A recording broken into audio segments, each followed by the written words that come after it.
My name is Maddie Ostwald and I'm a PhD candidate in animal behavior at Arizona State University.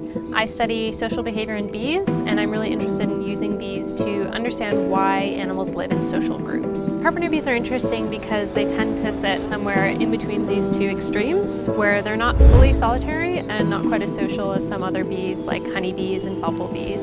And because of this somewhat unique position, they're really helpful for allowing biologists to test hypotheses about the different factors that push animals toward either living in a group or living alone. I study a species of carpenter bee native to the western US called Copa sonorina. They live in these nests that they dig out of old logs or tree stumps, and because of where they live, it can be really challenging to study how they behave inside of these nests. So we did this by taking a CT scan machine to see inside of the log. Then I used these scans to reconstruct 3D images of the nests and all the bees living in them. These CT scans revealed the social behavior of these bees is incredibly flexible. Some bees living in groups and others living alone, and then throughout the year, this ratio of solitary to social behavior changes. So this tells us that seasonal factors might be really important in determining the advantages and disadvantages of being in a group. And the second really important finding of the study was that these nests are inherited by generation after generation of bees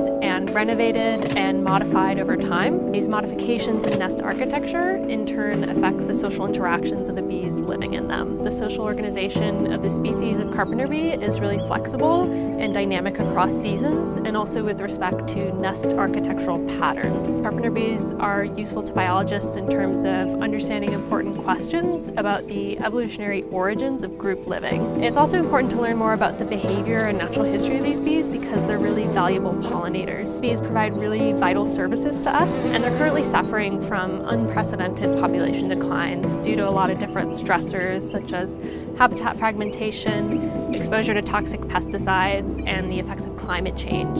So understanding the basic biology of these bees is a really important part of our efforts to develop methods to protect them.